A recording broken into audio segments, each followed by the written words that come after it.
Welcome back students. मैं Aditya Gupta from NIT Jamshedpur आप सभी का फिर से स्वागत करता हूं आपके अपने चैनल टीबीआईटी में।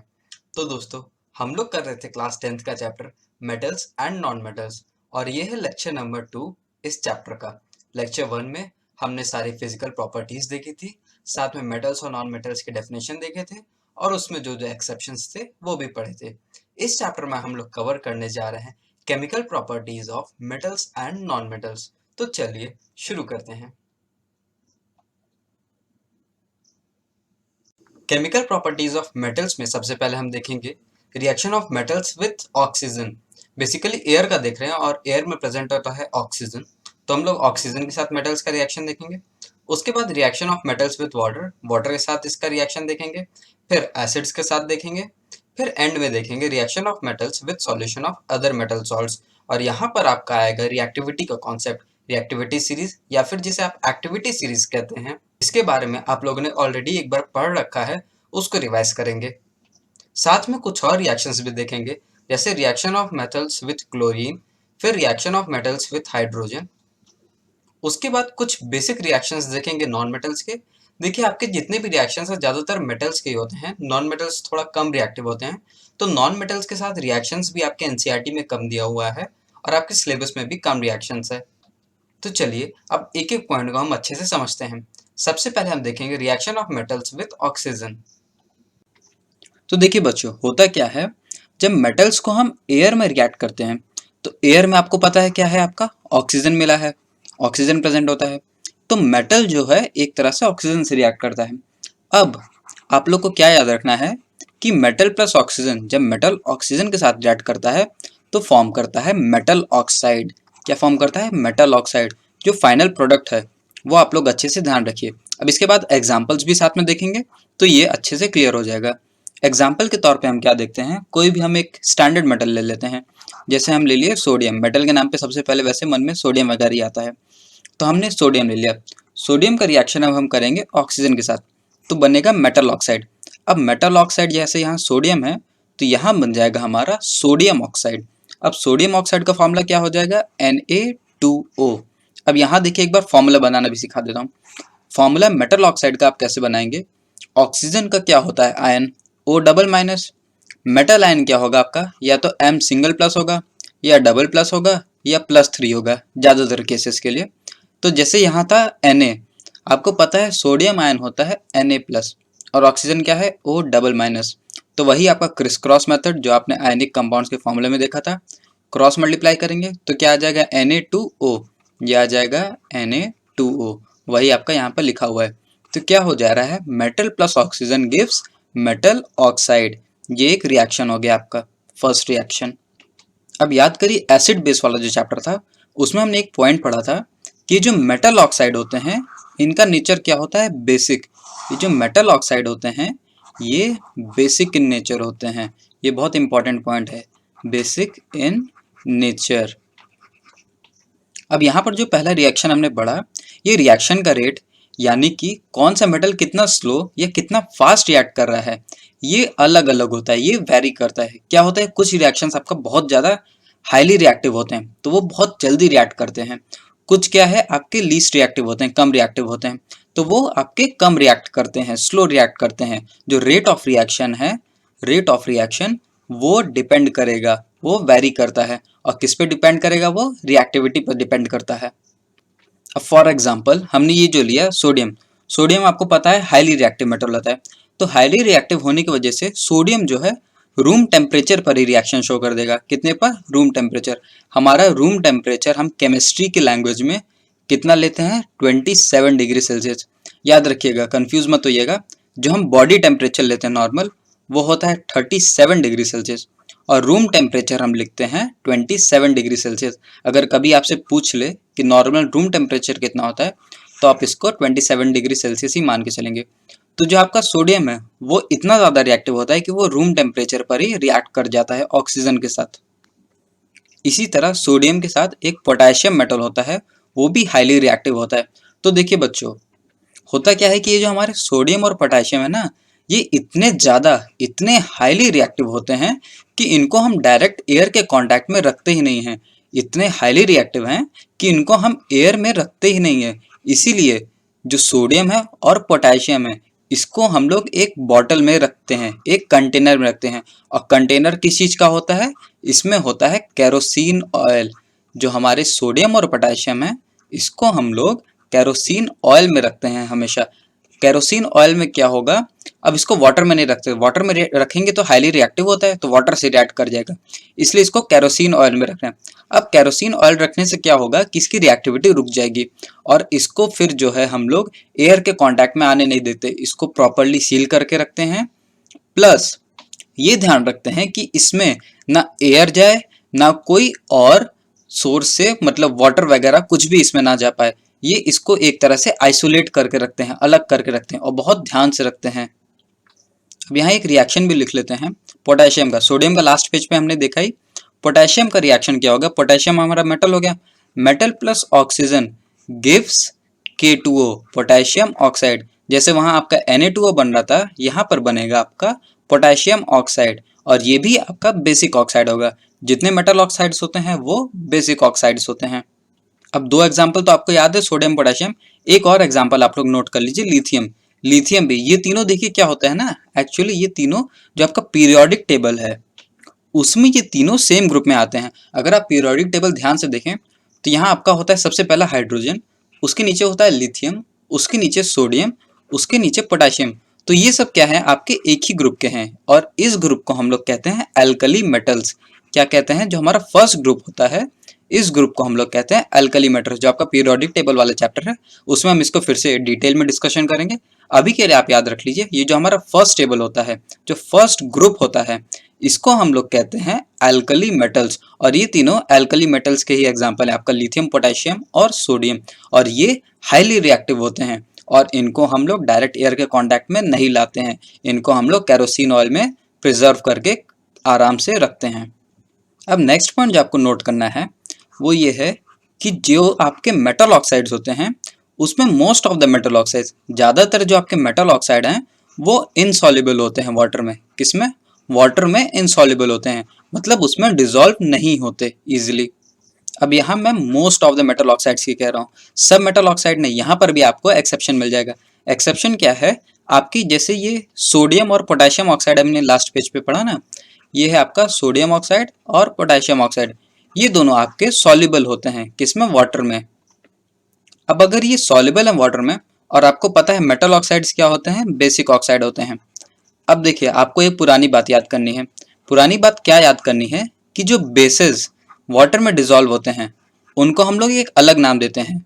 बेसेस जो वाटर में डिसॉल्व होते हैं, आपको पता है उनको एक अलग नाम दिया जाता है, वो है एल्कली। तो यहाँ आपको बस एक पॉइंट ये नोट करना है कि जो सोडियम ऑक्साइड है और पोटेशियम ऑक्साइड है, ये वाटर में डिसॉल्व होते हैं और सिंस ये बेसिक ऑक्साइड है तो ये वाटर से रिएक्ट करके एल्कली फॉर्म कर लेते हैं। अब इसके बाद मैं आपको दो छोटी छोटी रिएक्शंस और करा देता हूँ ताकि आपको ये पॉइंट अच्छे से याद रहे। देखिए, हम यहाँ बात कर रहे हैं सोडियम ऑक्साइड की, तो यहाँ पर लिख लेते हैं सोडियम ऑक्साइड और रिएक्शन हम किसके साथ कर रहे हैं? वाटर के साथ, H2O के साथ। तो देखिए, जो आपका ये बेसिक ऑक्साइड है सोडियम ऑक्साइड, जब वाटर के साथ रिएक्ट करेगा तो फॉर्म करेगा NaOH। NaOH क्या होता है आपका? Sodium oxide, sodium hydroxide sorry. तो NaOH है आपका सोडियम हाइड्रोक्साइड और ये एक एल्कली है। ठीक इसी तरह हम रिएक्शन दूसरा क्या देखेंगे? पोटेशियम ऑक्साइड का। पोटेशियम ऑक्साइड आप लोग खुद सोचिए क्या बनेगा जब ये वाटर से रिएक्ट करेगा? जब H2O से रिएक्ट कर रहा है, जैसे यहाँ NaOH बन रहा है, इसी तरह यहाँ क्या बन जाएगा? KOH। KOH होता है पोटेशियम हाइड्रोक्साइड और ये भी आपका ये एल्कली है, जब ये क्योंकि ये वाटर में डिसॉल्व्ड है। और ये दो पॉइंट आपको तो अच्छे से क्लियर है कि KOH और NaOH आपके बेसिस होते हैं। अब बच्चों, नेक्स्ट मेटल जिसका हम लोग रिएक्शन देखने वाले हैं वो है मैग्नीशियम। अगर आपको पिछले लेक्चर्स में मेरा एक बात याद हो तो देखिए, याद होगा कि मैंने कई बार इस रिएक्शन को बताया है कि magnesium ribbon Burns with dazzling white flame. और आपको पता था कि मैग्नीशियम रिबन बर्न कर रहे हैं मतलब उसको ऑक्सीजन से रिएक्ट करा रहे हैं। और उस केस में जो प्रोडक्ट बनता था वो बनता था MgO। MgO मतलब आपका मैग्नीशियम ऑक्साइड का फॉर्मेशन होता था। अब देखिए बच्चों, ये जो रिएक्शन ना, ये जो लास्ट के 2-3 रिएक्शन हम लोग ने पढ़ा उससे ये थोड़ी अलग है।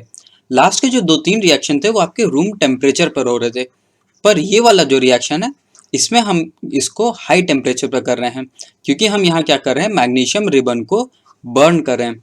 बर्न कर रहे हैं तो मतलब आपको ऑलरेडी क्लियर हो गया कि यहाँ पर जो टेम्परेचर है वो ज़्यादा है, टेम्परेचर हाई है। तो इससे क्या क्लियर होता है, इससे ये क्लियर होता है कि जो आपका मैग्नीशियम है वो लेस रिएक्टिव है, किससे, सोडियम और पोटेशियम से। सोडियम और पोटेशियम, लिथियम से भी जो आपका मैग्नीशियम है वो लेस रिएक्टिव है। अब यहाँ पर जो मैग्नीशियम ऑक्साइड फॉर्म हुआ, ये फुल्ली तो डिसॉल्व नहीं होता वाटर में, पर पार्शियली डिसॉल्व हो जाता है, थोड़ा मोड़ा ये पानी में डिसॉल्व हो जाता है। तो अब उसका रिएक्शन देखते हैं। उसका रिएक्शन क्या होगा, MgO मतलब मैग्नीशियम ऑक्साइड, इसको रिएक्ट कराएंगे H2O से। तो आप गेस करिए, जैसे वहाँ NaOH बन रहा था, KOH बन रहा था, यहाँ क्या बनेगा, मैग्नीशियम हाइड्रोक्साइड। मैग्नीशियम हाइड्रोक्साइड क्या हो जाएगा, MgOH होल ट्वाइस। और ये भी आपका क्या है, बेसिक ऑक्साइड है। ये जो MgO फॉर्म हुआ ये बेसिक ऑक्साइड था, और इसका आपने जब वाटर से रिएक्शन करा दिया तो आपको ये बेस एज अ प्रोडक्ट मिल गया, और ये भी आपका एल्कली हो गया, क्योंकि ये बेस वाटर में डिसॉल्व हो जा रहा है। भले कंप्लीटली नहीं हो रहा, पार्शियली हो रहा है, पर फिर भी डिसॉल्व हो रहा, तो आप इसको एल्कली बोलेंगे। अब बच्चों अगला केस जो हम लोग पढ़ने जा रहे हैं वो बहुत इंपॉर्टेंट है। अगला केस हम लोग पढ़ने जा रहे हैं एल्यूमिनियम मेटल के साथ, और यहाँ पर आपको एक नया सब हेडिंग या फिर नया टॉपिक भी पढ़ने को मिलेगा, और वो टॉपिक रहेगा आपका एम्फोटेरिक वर्ड का। क्या रहेगा, एम्फोटेरिक वर्ड का। तो चलिए अब इसको पहले स्टार्टिंग से समझते हैं, उसके बाद आपको इसका एम्फोटेरिक मीनिंग जो है इसका टर्म समझाते हैं।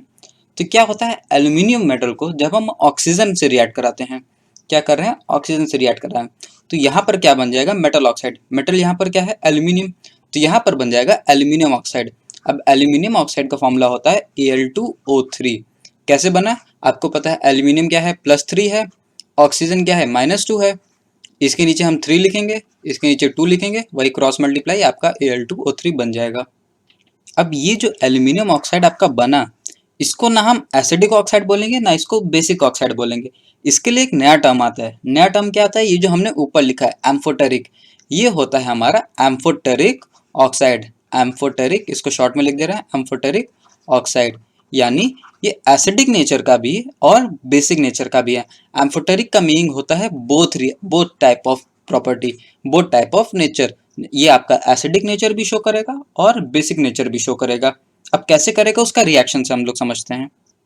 रिएक्शन होता है, ये जो Al2O3 फॉर्म हुआ मतलब एल्यूमिनियम ऑक्साइड, इसका पहले हम रिएक्शन कराते हैं HCl के साथ।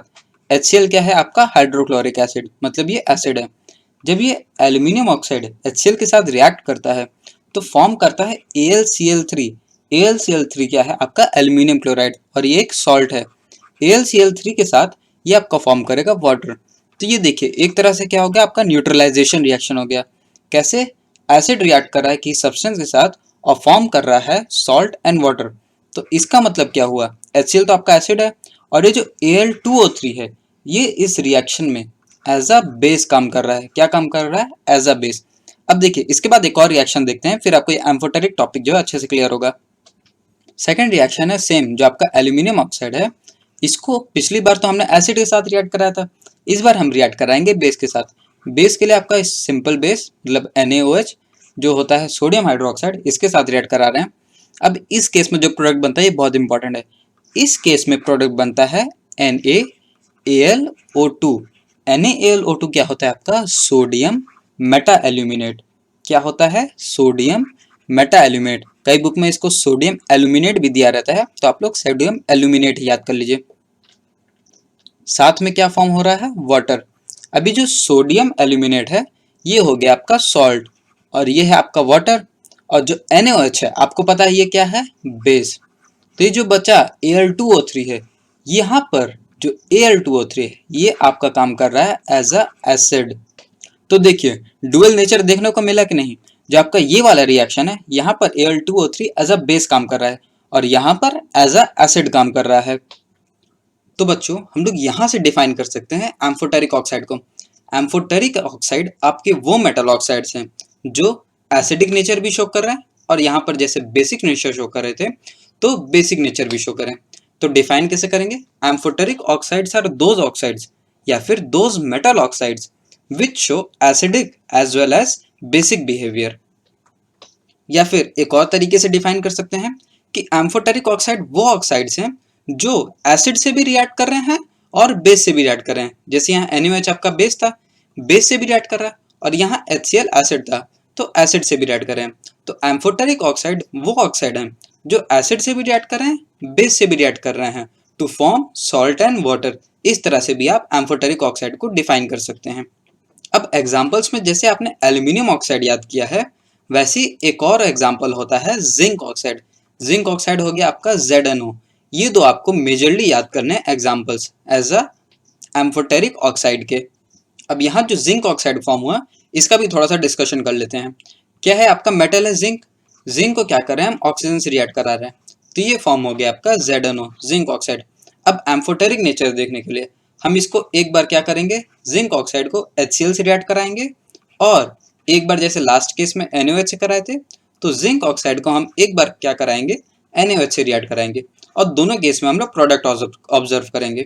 अब देखिए दोनों केस में प्रोडक्ट तो इंपॉर्टेंट है ही, साथ में ये भी इंपॉर्टेंट है कि देखना कि ये दोनों एसिड और बेस के साथ रिएक्ट कर पा रहे हैं। रिएक्ट करना ही बड़ी बात है, क्योंकि दोनों नेचर जो है यूजुअली हमारे जो मेटल ऑक्साइड्स हैं वो नहीं शो करते हैं। बहुत कम ही मेटल ऑक्साइड हैं जो एसिड और बेस दोनों से रिएक्ट करते हैं। तो देखिए जो आपका फर्स्ट केस है, इस केस में प्रोडक्ट बन जाएगा ZnCl2, साथ में आपका बनेगा वाटर। वाटर तो दोनों केस में बनेगा, इस केस में भी आप लोग पहले से वाटर लिख लीजिए। और जो आपका सेकंड रिएक्शन है जिंक ऑक्साइड प्लस NaOH, इस केस में जो प्रोडक्ट बनता है वो बनता है Na2ZnO2। जैसे लास्ट केस में क्या बन रहा था, NaAlO2 सोडियम एल्यूमिनेट, वैसे यहाँ क्या बन रहा है Na2ZnO2, और इसका नाम क्या हो जाएगा, सोडियम जिंकेट। यहाँ साइड में मेंशन कर देता हूँ, सोडियम जिंकेट। वहाँ जो प्रोडक्ट बन रहा था उसका नाम था सोडियम एल्यूमिनेट, यहाँ जो प्रोडक्ट फॉर्म हो रहा है इसका नाम है सोडियम जिंकेट। और आप लोग देख सकते हैं कि ये सॉल्ट एंड वाटर दोनों केस में फॉर्म हो रहा है। इससे हमारा क्या पता चलता है कि जो जिंक ऑक्साइड है वो भी एम्फोटेरिक ऑक्साइड है।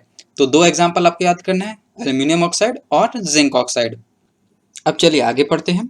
अगला पॉइंट क्या है कि जो आपका नॉर्मल टेम्परेचर होता है, यानी जो 27 डिग्री सेल्सियस, या फिर जिसको हम कहते हैं ऑर्डिनरी टेम्परेचर। तो ऑर्डिनरी टेम्परेचर पे क्या होता है, कुछ मेटल्स जैसे क्या हो गया, मैग्नीशियम, एल्यूमिनियम, जिंक और लेड। लेड क्या होता है, Pb। तो ये सब मेटल क्या करते हैं, अपना ही ऑक्साइड बना के अपने पर एक लेयर चढ़ा लेते हैं पतली सी। क्या करते हैं, अपना ही ऑक्साइड फॉर्म कर लेते हैं। अब ये जो ऑक्साइड लेयर फॉर्म होता है इनके ऊपर, ये एक तरह से इनको प्रोटेक्शन करता है, एक तरह से इनको क्या करता है, कोरोजन वगैरह जो प्रोसेस होता है उससे रोक देता है, जिसकी वजह से जो इसका फर्दर ऑक्सीडेशन है वो रुक जाता है। तो देखिए बेसिकली करता क्या है, जैसे आपका हो गया कोई रॉड किसी मेटल का, जैसे एल्यूमिनियम का रॉड हो गया। अब इसके ऊपर क्या है, जब ये एल्यूमिनियम का ऑक्साइड फॉर्म कर लिया तो क्या हो गया, इसका एयर से ये कट ऑफ कर दिया। एयर से कट ऑफ हो गया मतलब अब ये किसी फर्दर ऑक्सीजन या फिर फर्दर किसी मेटल से रिएक्शन नहीं शो करेगा। तो ये कोरोजन जो आपको प्रोसेस होता है उससे बच जाएगा, कोरोड होने से ये मेटल हमारा बच जाएगा, मतलब फर्दर इसका डिकम्पोजिशन, फर्दर ऑक्सीडेशन हमारा नहीं होगा। अब यहाँ पर जो एल्यूमिनियम मेटल है इसके लिए एक स्पेशल पॉइंट आता है। स्पेशल पॉइंट क्या है कि हम लोग एक फिनोमेना पढ़ते हैं, उसको कहते हैं एनोडाइजिंग या फिर एनोडाइजेशन। तो बेसिकली ये जो एनोडाइजिंग है, इसमें क्या होता है कि आपका एक थिक लेयर फॉर्म हो जाता है, किसका, एल्यूमिनियम का। तो सेम प्रोसेस जैसे हमने यहाँ डिस्कस किया, एल्यूमिनियम रॉड ही इसको ले लीजिए। तो जैसे अगर ये एल्यूमिनियम ऑक्साइड फॉर्म कर ले रहा है, एल्यूमिनियम ऑक्साइड फॉर्म करने के ही प्रोसेस को हम कहते हैं एनोडाइजिंग, और एल्यूमिनियम ऑक्साइड फॉर्म करके ये एक मोटा सा लेयर बना लेगा इस पर, ये ऐसे इसको सराउंड कर लेगा पूरा लेयर बना के, और क्या होगा, इसका जो फर्दर कोरोजन है उससे ये इसको रोक देगा, उससे ये इसको प्रिवेंट कर देगा। अब ये लेयर जितना ज़्यादा ठीक होगा, जितना ज़्यादा मोटा होगा, उतना ज़्यादा हमको अच्छा होगा, उतना ज़्यादा ये सेफ्टी रहेगा हमारा मेटल के लिए, क्योंकि जो हमारा मेटल इनसाइड है, ये वाला जो पार्ट है, ये एक तरह से सेव हो जाएगा, ये एक तरह से बच जाएगा फर्दर ऑक्सीडेशन से। तो देखिए हम लोग करते क्या हैं, जो हमारा जो एनोडाइजिंग का प्रोसेस है उसमें पहले हम एक बीकर लेते हैं, और इसमें क्या करते हैं, हम जो हमारा एल्यूमिनियम का आर्टिकल है, कोई भी सामान हो गया एल्यूमिनियम का मेटल, उसको हम ले लेते हैं। अब इसको क्या करते हैं, हम लोग एनोड फॉर्म कर लेते हैं, इसको हम लोग एनोड बना देते हैं। फिर इसके बाद हम सल्फ्यूरिक एसिड का यूज़ करते हैं, H2SO, और इससे इसका इलेक्ट्रोलिसिस कराते हैं। क्या कराते हैं, इलेक्ट्रोलिसिस प्रोसेस कराते हैं यहाँ पर। तो क्या होता है बच्चों, जो ऑक्सीजन गैस इवॉल्व हो रही है एनोड पर, वो रिएक्ट करती है इस एल्यूमिनियम से, और एल्यूमिनियम से रिएक्ट करने के बाद यहाँ पर एक थिक प्रोटेक्टिव लेयर बना लेती है। कैसा? ऑक्साइड का। जैसे यहाँ ऊपर बना रही थी, यहाँ पर भी वैसा ही थिक प्रोटेक्टिव लेयर ऑक्साइड का बना लेती है। किसका? एल्यूमिनियम ऑक्साइड का। अभी जो एल्यूमिनियम ऑक्साइड का लेयर बना, इसको हम बाद में आसानी से ड्राई कर लेंगे, डाई कर लेंगे, और जो हमारा फिर मेन एल्यूमिनियम का आर्टिकल है जो हमको चाहिए था, उसका एक अट्रैक्टिव फिनिश, वो एक अच्छे से फिनिश के साथ हमको मिल जाएगा, प्रॉपरली हमको एंड में मिल जाएगा। अब नेक्स्ट मेटल जिसका रिएक्शन हम लोग देखने जा रहे हैं वो है आयरन। आयरन जिसका सिंबल होता है Fe से। अब आयरन आपका क्या है? लेस रिएक्टिव है, कम रिएक्टिव होता है। तो क्या होता है, नॉर्मल एयर से तो ये रिएक्ट कर नहीं रहा, नॉर्मल ऑक्सीजन से। अब इसको जब हम हीट करते हैं तो इवन ऑन हीटिंग, जब इसको बर्न कर रहे हैं उस केस में भी ये रिएक्शन नहीं शो करता है। तो क्या होता है बच्चों, ये जो हमारा आयरन है ना, ये डायरेक्टली तो रिएक्ट नहीं करता है ऑक्सीजन से, पर जो हमारे आयरन फिलिंग्स होते हैं, आयरन फिलिंग्स का मतलब हो गया आयरन के छोटे छोटे पार्टिकल्स कर दिए गए, उसको छोटे छोटे टुकड़ों में हमने तोड़ दिया। तो ये जो आयरन फिलिंग्स है ना, ये रिएक्शन शो करते हैं, और ये जो रिएक्शन शो करेंगे ना, ये बहुत विगरसली रिएक्शन शो करते हैं। कैसा विगरसली? मतलब जोरदार रिएक्शन आता है जब हम इसको क्या करते हैं, आयरन फिलिंग्स को, जो हमारा बर्नर का फ्लेम है, बर्नर क्या होता है? ऐसे होता है, इसमें यहाँ फ्लेम है, तो जब इसके फ्लेम पर, जैसे आपका कैंडल होता है उस टाइप का ही होता है, तो जब बर्नर के फ्लेम पर ये आयरन फिलिंग्स को डालते हैं ना, तो ये बहुत विगरसली रिएक्ट करता है। और रिएक्शन क्या होगा वो भी एक बार नोट कर लेते हैं। रिएक्शन है फेरस, मतलब अरे Fe मतलब हो गया आयरन। Fe को जब हम ऑक्सीजन से रिएक्ट करा रहे हैं तो फॉर्म हो जाता है आपका Fe3O4। अब देखिए, ये जो Fe3O4 फॉर्म हुआ ना, ये मैं नॉलेज के लिए बता देता हूँ, ये बेसिकली आपका क्या होता है, FeO, और साथ में होता है Fe2O3, यानी फेरस ऑक्साइड और फेरिक ऑक्साइड, तो दोनों फॉर्म होता है। तो दोनों को साथ में लिखने का तरीका है Fe3O4। इसको हम क्या लिखते हैं? ऐसे लिखते हैं, आयरन और ब्रैकेट में लिख देते हैं 2O3, यानी फेरस भी है और फेरिक भी है, और बाद में लिख देते हैं ऑक्साइड। तो यहाँ पर आपका ये आयरन ऑक्साइड फॉर्म होता है। अब लास्ट मेटल जो इसका हम लोग एग्जाम्पल देखने जा रहे हैं वो है कॉपर मेटल। तो ये जो कॉपर मेटल होता है ना, ये भी जब इसको बर्न करते हैं, स्ट्रॉन्ग हीटिंग देते हैं, तब भी ये ऑक्सीजन से रिएक्ट नहीं करता है। जैसा आपने इस केस में देखा था आयरन के केस में, ठीक इसी तरह जो आपका कॉपर है ये भी बहुत कम रिएक्टिव होता है, इसलिए इसको इवन ऑन बर्निंग ये रिएक्शन नहीं शो करता जल्दी। तो रिएक्शन के लिए हम लोग क्या करते हैं, इसको प्रोलॉन्ग हीटिंग करते हैं। प्रोलॉन्ग हीटिंग मतलब हम इसको देर तक ऑक्सीजन के साथ कांटेक्ट में बर्न करते हैं, इसको देर तक जलाते हैं, और इस प्रोलॉन्ग हीटिंग के बाद ये एक ब्लैक सब्सटेंस फॉर्म करता है। देखिए कलर भी इंपॉर्टेंट है, क्या करता है? ब्लैक सब्सटेंस फॉर्म करता है। और जो ब्लैक सब्सटेंस फॉर्म हुआ, इस ये होता है बेसिकली आपका कॉपर ऑक्साइड। क्या होता है? Copper oxide. अब इसको एक बार हम लोग रिएक्शन देख लेते हैं। रिएक्शन क्या है कि आपका कॉपर मेटल है, कॉपर मेटल को हम लोग कर रहे हैं ऑक्सीजन से रिएक्ट, तो ये फॉर्म हो गया आपका CuO। Cu होता है आपका कॉपर ऑक्साइड। अब कॉपर आपको पता है दो होता है, एक होता है क्यूप्रस, एक होता है क्यूपरिक। तो यहाँ जो कॉपर फॉर्म हो रहा है वो होता है कॉपर सेकंड ऑक्साइड, और इसका कलर क्या होता है? ब्लैक कलर होता है। ये आपका कलर भी इंपॉर्टेंट है इस रिएक्शन के लिए, और साथ में वो फैक्ट भी इंपॉर्टेंट है कि इजीली रिएक्शन नहीं शो कर रहा है। इसको प्रोलॉन्ग हीटिंग जब कर रहे हैं तो उसके बाद हमको एक ब्लैक सब्सटेंस मिल रहा है। जब देर तक इसको हम लोग हीट कर रहे हैं उसके बाद हमको ये ब्लैक सब्सटेंस मिल रहा है, जिसको हम लोग कह रहे हैं कॉपर ऑक्साइड। इसके बाद एंड में आपके दो मेटल और बचे, गोल्ड एंड सिल्वर, मतलब Ag और Au। ये दोनों आपका ऑक्सीजन के साथ रिएक्शन बिल्कुल नहीं शो करते, यानी ये लीस्ट रिएक्टिव हैं, ऑक्सीजन के साथ रिएक्शन नहीं शो करते, ये बहुत लेस रिएक्टिव हैं, बहुत कम रिएक्टिव हैं।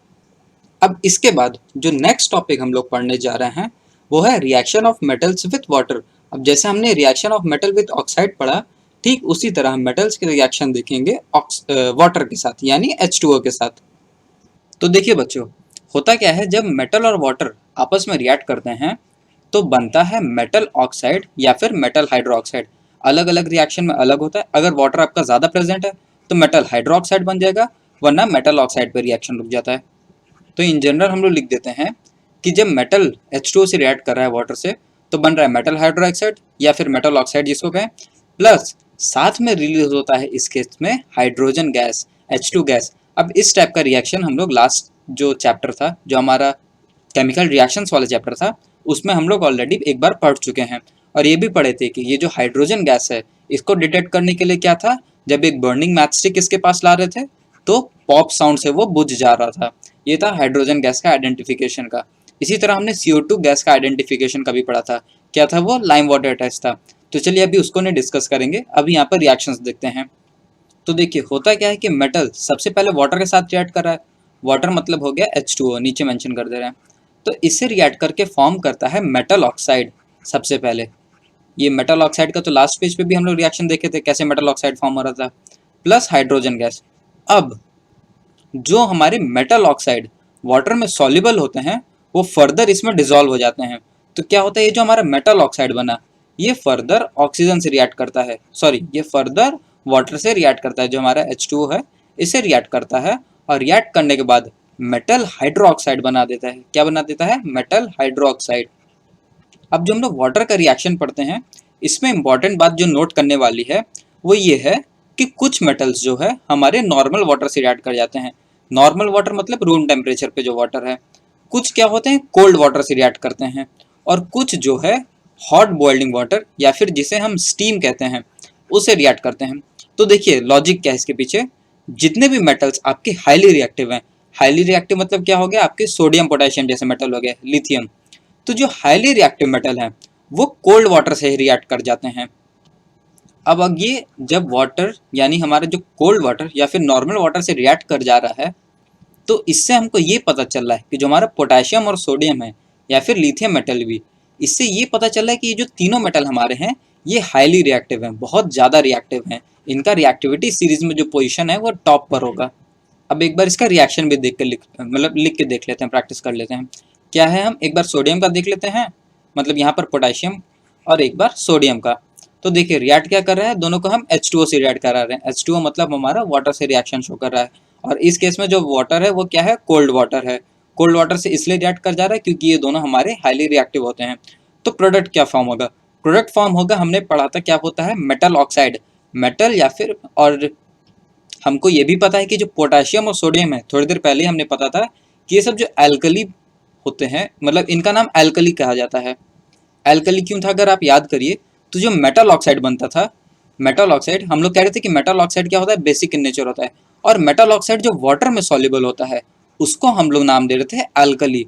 तो हमको पता है जो हमारे सोडियम और पोटेशियम है ये एल्कलाइन होते हैं। जो हमारा इसका ऑक्साइड होता है जैसे KOH यहाँ पर जो बनेगा, तो जो प्रोडक्ट फॉर्म हो रहा है वो क्या हो रहा है, पोटेशियम हाइड्रोक्साइड KOH। इसी तरह जो हमारा सेकंड केस है इसमें जो प्रोडक्ट फॉर्म होगा वो होगा सोडियम हाइड्रोक्साइड। साथ में आपका क्या रिलीज होगा, हाइड्रोजन गैस। दोनों केस में यहाँ पर भी हाइड्रोजन गैस और यहाँ पर भी हाइड्रोजन गैस। अब इन दो रिएक्शन की इंपॉर्टेंट बात क्या है, वो ये है कि जो दोनों रिएक्शंस हैं ये बहुत ज़्यादा वायलेंट होती हैं और बहुत हाईली एक्सोथर्मिक होती हैं। हाईली एक्सोथर्मिक मतलब ये बहुत ज़्यादा एनर्जी, बहुत ज़्यादा हीट रिलीज करती हैं। तो उससे क्या है, जब हम लोग कंप्लीट रिएक्शन लिखते हैं ना तो साथ में इसका एंड में लिख देते हैं हीट एनर्जी। हीट एनर्जी जो इस साइड लिख रहे हैं इससे तो मतलब ये होता है कि हीट एनर्जी आपका रिलीज हो रहा है, और साथ में प्रोडक्ट साइड एनर्जी लिखने का मतलब है कि ये एक्सोथर्मिक रिएक्शन है। एक्सोथर्मिक रिएक्शन मतलब आपका एनर्जी इसमें रिलीज हो रहा है। और यहाँ पर क्या होता है, ये जो आपका हाइड्रोजन गैस रिलीज हो रहा है ना, ये तुरंत फायर कैच कर लेता है, तुरंत इसमें आग लग जाता है। तो एक तरह से क्या होता है, ये एक्सप्लोसिव रिएक्शन हो जाता है। तो इन्हीं रीजंस की वजह से जो इतना एक्सप्लोसिव रिएक्शन हो रहा है और जो इतना एनर्जी रिलीज हो रहा है, इन्हीं रीजंस की वजह से जो हमारे पोटेशियम और सोडियम होते हैं इनको हम लोग क्या करते हैं, कैरोसिन ऑयल में रखते हैं। अभी लास्ट स्लाइड पे हमने डिस्कस किया था, क्या करते हैं, इसको हम लोग कैरोसिन बॉटल में रखते हैं ताकि ना ये एयर के कांटेक्ट में आए, क्योंकि एयर के कांटेक्ट में आएगा तो उस केस में भी बर्निंग प्रोसेस शुरू हो जाएगा, और अगर उसका कभी वाटर से कांटेक्ट हो गया गलती से तो वो भी आपका एक्सप्लोसिव रिएक्शन हो जाएगा। इसलिए ये दोनों मेटल को बहुत संभाल के रखा जाता है। अब अभी आप लोग इसको उतना इमेजिन नहीं कर पा रहे होंगे, पर एक्चुअली मैंने क्या है ना, इसका लाइव एग्जांपल देखा है अपने लैब में, जो स्कूल लैब था वहाँ पर हम लोग ने इसका एक्सपेरिमेंट कर लिया था। क्या हुआ था कि हम लोग को यहाँ केरोसिन बॉटल दिया हुआ था, और जो आपका सोडियम मेटल होता है ना वो सेम इरेजर टाइप का होता है, जैसा आपका रबड़ होता है ना उस टाइप का। ये इतना छोटा छोटा पीस में ऐसे रखा रहता है इसके अंदर, और जो इसका कलर होता है ना वो सिल्वर कलर होता है, एक तरह से शाइनी सिल्वर कलर होता है। तो क्या होता है, इसको आराम से पहले फोक से निकाला जाता है, फिर इसको एक ड्राई पेपर पे रखा जाता है एकदम। फिर हम लोग ने एक्सपेरिमेंट में क्या किया था, उस समय बस हम लोग चेक कर रहे थे, उस समय टीचर नहीं थे, तो हम लोग ने एक बीकर लिया, उसमें पानी डाल दिया था और बहुत छोटा सा सोडियम एटम, जैसे जो आपका एक नॉर्मल इरेजर होता है, अगर आप इसका 1/10 पार्ट ले लें तो उतना छोटा सोडियम मेटल हम लोग ने इसमें क्या किया था, पानी में डाल दिया था। और पानी में डालते ही हम लोग भाग गए थे, क्योंकि इसके बाद क्या हुआ था, ये बहुत एक्सप्लोसिव रिएक्शन हो गया था। ये जो बीकर था हमारा, ये पूरा लैब में टुकड़ा टुकड़ा होकर पूरा फैल गया था। तो उस दिन से हमको पता चला कि ये जो सोडियम मेटल होता है, इसकी कितनी ज़्यादा पावर है। इसीलिए सोडियम मेटल क्या है, जल्दी अवेलेबल नहीं होता कहीं पर, और किसी स्टूडेंट को जल्दी दिया भी नहीं जाता लैब वगैरह में। और मैं आप लोग को भी एडवाइस करूंगा कि आप लोग भी सोडियम मेटल से खुराफात करने की कोशिश मत करिएगा, दूर ही रहिएगा। चलिए अब आगे बढ़ते हैं। जो नेक्स्ट रिएक्शन हम लोग देखने जा रहे हैं वो है कैल्शियम का वाटर के साथ। तो कैल्शियम, हमको पता है कि जो हमारा सोडियम पोटेशियम था, ये सब तो हाईली रिएक्टिव थे। अब जो कैल्शियम है ना, ये थोड़ा कम रिएक्टिव होता है। तो इस केस में जब कैल्शियम वाटर से रिएक्ट करता है तो प्रोडक्ट फॉर्म होता है कैल्शियम हाइड्रोक्साइड। कैल्शियम हाइड्रोक्साइड के साथ आपका क्या रिलीज हो रहा है, हाइड्रोजन गैस। अब इस केस में जो हाइड्रोजन गैस है ना, ये फायर नहीं कैच कर रहा। हम लोग ने क्या पढ़ा, ये जो इस रिएक्शन में था, यहाँ पर हाइड्रोजन गैस तुरंत फायर कैच कर ले रहा था, जिससे क्या हो रहा था, ये एक्सप्लोसिव रिएक्शन हो रही थी आपकी, हाईली एक्सोथर्मिक भी थी। पर यहाँ पर ये जो हाइड्रोजन गैस रिलीज हुआ है ना, ये फायर नहीं कैच करता। तो इसलिए ये वाली जो रिएक्शन है, ये आपकी थोड़ी लेस वायलेंट होती है, इससे थोड़ा कम हार्म होता है with respect to, with comparison to किसके, सोडियम और पोटेशियम के। अब इस रिएक्शन में एक इंपॉर्टेंट बात और है नोट करने वाली। इंपॉर्टेंट बात क्या है कि ये जो कैल्शियम मेटल है ना हमारा, रिएक्शन के बाद जब ये रिएक्शन आपस में हो जाता है तो ये कैल्शियम मेटल जो है फ्लोट करने लगता है। और वो फ्लोट इसलिए करने लगता है क्योंकि जो हमारा ये हाइड्रोजन गैस फॉर्म हुआ ना, तो ये हाइड्रोजन गैस के क्या होते हैं, बबल्स बन जाते हैं। और हाइड्रोजन गैस के बबल्स बन जाने के बाद इस कैल्शियम मेटल को आपस में सराउंड कर लेते हैं, चारों तरफ से इसको घेर लेते हैं, जिसकी वजह से जो हमारा कैल्शियम मेटल है ये स्टार्ट्स फ्लोटिंग, ये फ्लोट करना शुरू कर देता है। अब इस केस में जो हमने वाटर लिया था ना, ये भी कोल्ड वाटर था, जैसा हमारा फर्स्ट केस में था। अब जो नेक्स्ट केस हम पढ़ने जा रहे हैं वो है मैग्नीशियम मेटल का। अब ये जो हमारा मैग्नीशियम मेटल है ना, ये नॉर्मल वाटर से रिएक्ट नहीं करता, यानी जो हमारा कोल्ड वाटर था, जो अब तक हम लोग केस पढ़ते आ रहे थे, उससे रिएक्शन ये नहीं शो करता। तो क्या होता है, मैग्नीशियम का रिबन कराने के लिए हम लोग वाटर को गर्म करते हैं, हम लोग क्या लेते हैं, हॉट वाटर लेते हैं। और उस केस में जो प्रोडक्ट बनता है वो हमारा सेम जैसे ऊपर बना है उसी टाइप का, यहाँ बन जाएगा मैग्नीशियम हाइड्रोक्साइड, और साथ में जो प्रोडक्ट बनेगा वो है हाइड्रोजन गैस। अब जैसा इस रिएक्शन में हुआ था कि जो हमारा कैल्शियम मेटल था वो फ्लोट करना शुरू कर देता है, सेम इस रिएक्शन में होगा। इस रिएक्शन में क्या होगा, जो आपका मैग्नीशियम मेटल है ना, ये भी स्टार्ट्स फ्लोटिंग, ये भी फ्लोट करना शुरू हो जाएगा, क्योंकि जो हाइड्रोजन गैस रिलीज हो रही है, इसके बबल्स जो हमारे मैग्नीशियम मेटल है इसको चारों ओर से सराउंड कर लेंगे, जिसकी वजह से ये हमारे जो मेटल है वो फ्लोट करने लगेगा। अब ये दोनों रिएक्शन में डिफरेंस बस इतना था कि जो हमने वाटर लिया था ना, इस केस में ये कोल्ड वाटर था, और मैग्नीशियम जो है कोल्ड वाटर से रिएक्ट नहीं करता, इसलिए इस केस में जो हम लोग वाटर ले रहे हैं वो हॉट वाटर है। और ये जो कोल्ड वाटर और हॉट वाटर का डिफरेंस है, इससे हमको ये पता चलता है कि जो हमारा कैल्शियम है ये ज़्यादा रिएक्टिव है, किससे, मैग्नीशियम मेटल से। अब यहाँ पर एक और इम्पॉर्टेंट रिएक्शन नोट करने वाली है, क्या है, मैग्नीशियम मेटल की रिएक्शन हम करते हैं जब स्टीम से। स्टीम मतलब यहाँ हॉट वाटर था, अब हॉट का भी मतलब बहुत ज़्यादा गर्म। स्टीम क्या होता है, जब आपका वाटर 100 डिग्री सेल्सियस के ऊपर जाता है तो वो बॉयल होने लगता है। बॉयल होने के बाद जो वेपर फॉर्म निकलता है, इसको हम लोग क्या कहते हैं, स्टीम कहते हैं। तो मैग्नीशियम का रिएक्शन जब हम लोग स्टीम के साथ कराते हैं ना, तो उस केस में आपका मैग्नीशियम हाइड्रोक्साइड नहीं बनता, उस केस में जो प्रोडक्ट बनता है वो है मैग्नीशियम ऑक्साइड, और साथ में आपका सेम हाइड्रोजन गैस। तो एक छोटा सा बेसिक डिफरेंस था, क्या था कि जब यहाँ हॉट वाटर ले रहे हैं तो मैग्नीशियम हाइड्रोक्साइड बन रहा है, और जब हम लोग स्टीम के साथ रिएक्शन करा रहे हैं तो उस केस में मैग्नीशियम ऑक्साइड बनेगा। और स्टीम से यहाँ बस इतना मतलब था कि जो टेम्परेचर है वो बहुत ज़्यादा है, यहाँ जो टेम्परेचर था इसके रिलेटिव, इसके कंपैरिजन जो यहाँ टेम्परेचर है वो बहुत ज़्यादा है। और बाकी इसमें वाला पॉइंट नोट कर लीजिएगा आप लोग कि जो बबल फॉर्म होता है हाइड्रोजन गैस की वजह से, जिसकी वजह से जो दोनों मेटल है कैल्शियम और मैग्नीशियम, ये फ्लोट होना शुरू कर देते हैं। अब इसके बाद जो आपके नेक्स्ट मेटल्स आते हैं सीरीज में वो है एल्यूमिनियम, जिंक और आयरन। तो अगर एक बार हम लोग सीरीज बनाए, हमने क्या क्या पढ़ लिया, देखिए पोटेशियम हमने देख लिया, सोडियम देख लिया, लिथियम देख लिया, उसके बाद कैल्शियम देख लिया, उसके बाद मैग्नीशियम देख लिया। अब ये जो मेटल्स हैं एल्यूमिनियम, जिंक और आयरन ये ना तो कोल्ड वाटर से रिएक्ट करते हैं ना ही हॉट वाटर से रिएक्ट करते हैं, जिससे हमको ये पता चल रहा है कि जो तीनों मेटल्स हैं ये इन सबसे भी कम रिएक्टिव हैं, इनकी रिएक्टिविटी ये सबसे भी कम है, ये सबसे भी खराब है। तो क्या करते हैं, इनका वाटर के साथ रिएक्शन कराने के लिए हम लोग स्टीम का यूज़ करते हैं। जैसा लास्ट केस में हम लोग मैग्नीशियम के एक केस में पढ़े थे लास्ट वाले, तो यहाँ पर भी हम लोग वही स्टीम का यूज़ करते हैं। तो देखिए रिएक्शन क्या होता है, अगर हम एल्यूमिनियम मेटल ले रहे हैं और अगर इसका स्टेट भी लिख दें तो एल्यूमिनियम सॉलिड लिखेंगे। अब एल्यूमिनियम मेटल को जब हम वाटर के साथ रिएक्शन करा रहे हैं तो इस केस में बनता है एल्यूमिनियम ऑक्साइड। एल्यूमिनियम ऑक्साइड का फॉर्मूला हो जाता है Al2O3, साथ में आपका हाइड्रोजन गैस रिलीज होगा। इसी तरह जो आपका आयरन मेटल है, आयरन मेटल के साथ क्या होता है, Fe सॉलिड इसमें भी लिखेंगे प्लस H2O। इस केस में आपका क्या बनेगा, Fe3O4। इसको एक बार और डिस्कस हम लोग कर चुके हैं।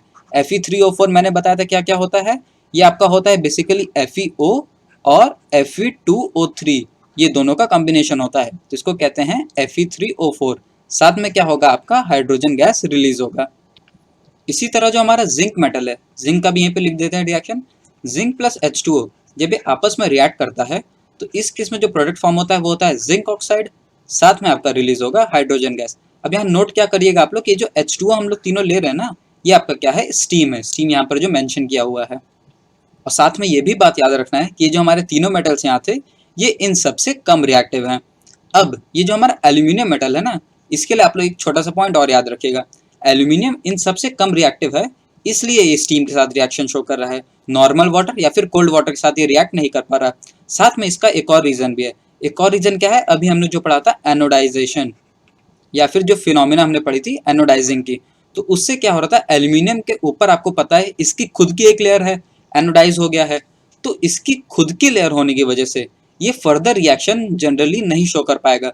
तो इसको रिएक्ट करने के लिए क्या होगा, हमको हाई टेम्परेचर करना पड़ेगा, और हाई टेम्परेचर या फिर और हाई स्टीम का जो है यूज करना पड़ेगा, तब जाके ये रिएक्शन शो करता है। तो इसमें बस आप लोग याद रखिएगा कि एनोडाइजिंग हो रहा था, और इसमें आपको पता है कि जो लेयर फॉर्म हो रही थी वो किसकी हो रही थी, एल्यूमिनियम की लेयर है, तो ऊपर क्या फॉर्म हो रहा था यहाँ पर आपका एल्यूमिनियम ऑक्साइड। ये जो एल्यूमिनियम ऑक्साइड है इसी का लेयर इस पे आ जाता है। अब इसके बाद आपके कुछ और मेटल्स बच गए। कुछ और मेटल्स क्या क्या बच गए, जैसे हो गया लेड, लेड हो गया, कॉपर हो गया, सिल्वर हो गया और गोल्ड हो गया। तो ये चार जो मेटल हैं आपके, ये ना तो आपके कोल्ड वाटर से रिएक्ट करते हैं, ना हॉट वाटर से रिएक्ट करते हैं, और ना इस केस में जैसे हमने स्टीम पढ़ा उससे रिएक्ट करते हैं। तो इनकी रिएक्टिविटी, ये चार मेटल की रिएक्टिविटी ये सब मेटल से भी काफ़ी कम है, ये मेटल से भी बहुत कम है। तो ये चार मेटल हमारे लीस्ट रिएक्टिव होते हैं। अब क्या है दोस्तों, इसके बाद हम पढ़ेंगे रिएक्शंस मेटल्स का एसिड्स के साथ, साथ में फिर हम देखेंगे मेटल्स का reaction solution of other metal salts के साथ। तो क्या है, ये वाला वीडियो काफ़ी लंबा हो जाएगा और फिर आप लोग बोरिंग होने लगेगा और कंफ्यूज भी हो जाएंगे। तो क्या करिए, इस लेक्चर का पहले आप लोग प्रॉपर नोट्स बनाइए, नोट्स बहुत इंपॉर्टेंट है। और जो नेक्स्ट लेक्चर आएगा इसके बाद का, जिसमें हम लोग आगे के रिएक्शंस डिस्कस करेंगे, उसमें भी आप लोग प्रॉपर नोट्स बनाते हुए चलिए। इसलिए देखिए मैं आपको एक एक रिएक्शन लिख लिख के करा रहा हूँ, ताकि आप इसी वे में लिखें, इसी ट्रिक से लिखें, और ऐसे ग्रुप बना बना के याद करेंगे ना, तो आपको और अच्छे से याद होगा कि हाँ ये ज़्यादा रिएक्टिव थे, उसके बाद ऐसे मेटल्स आ रहे थे सीरीज में, फिर ये आ रहे थे, और फिर लास्ट में इस टाइप के मेटल्स आ रहे थे। तो इससे क्या होगा ना, एक तरह से आपका जो रिएक्टिविटी सीरीज आप लोग ने पढ़ा था, जो आपने रिएक्टिविटी सीरीज याद किया हुआ था, उसका रिवीजन हो जाएगा। और जो हम लोग आगे रिएक्शंस पढ़ने वाले हैं solution of other metal salts में, जिसमें हम लोग डिस्प्लेसमेंट और डबल डिस्प्लेसमेंट रिएक्शंस देखेंगे, तो वहां पर भी आप लोग को काफ़ी आसानी होगा।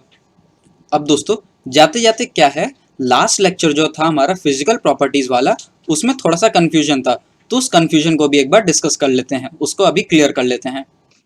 तो यहाँ पर क्या है, हम लोग ने एक पॉइंट देखा था कि metals are generally hard and strong, और एक्सेप्शन में हमने देखा था कि except sodium and potassium which are soft metals.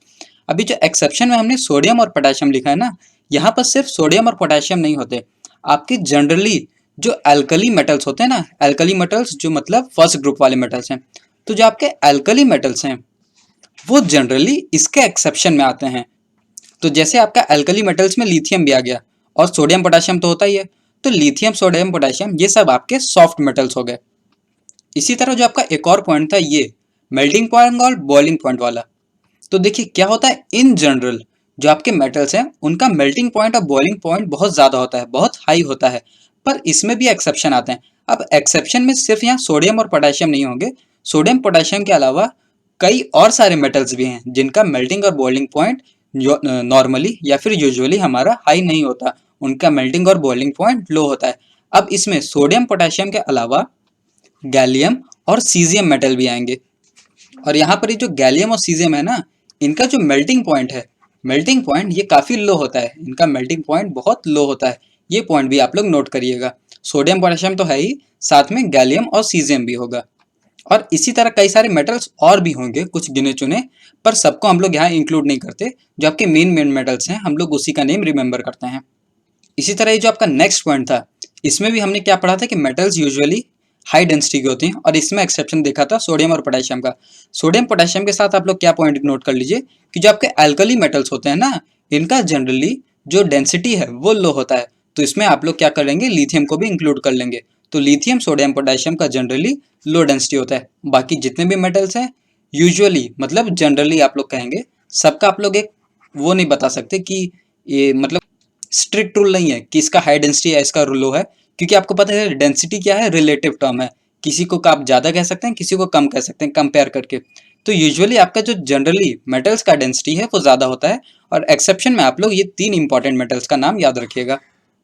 और फिर इन्हीं सब दिक्कतों की वजह से, क्योंकि हम क्लियर कट मार्क नहीं बता सकते थे कि अगर कोई एलिमेंट ऐसा प्रॉपर्टी शो कर रहा है तो वो मेटल होगा, या फिर वैसा प्रॉपर्टी शो कर रहा है नॉन मेटल होगा। तो इसी सब वजह से हम लोग क्या करते हैं, इसका केमिकल प्रॉपर्टीज पढ़ते हैं। जो अभी केमिकल रिएक्शंस हम लोग देख रहे हैं उससे हमको डायरेक्टली पता चल जाता है कि जो हमारा गिवन एलिमेंट है वो मेटल है या नॉन मेटल है। इसीलिए केमिकल प्रॉपर्टीज आपकी ज़्यादा इंपॉर्टेंट है। तो दोस्तों मिलते हैं नेक्स्ट वीडियो में, तब तक आप लोग अच्छे से अपनी प्रिपरेशन करते रहिए, अपने हेल्थ का ध्यान रखिए, साथ में रिवीजन करना बहुत इंपॉर्टेंट है। तो जो आपके पीछे के टॉपिक्स हैं जैसे मोल कॉन्सेप्ट वगैरह हो गए, उसको भी आप लोग टाइम से रिवाइज करते जाइए।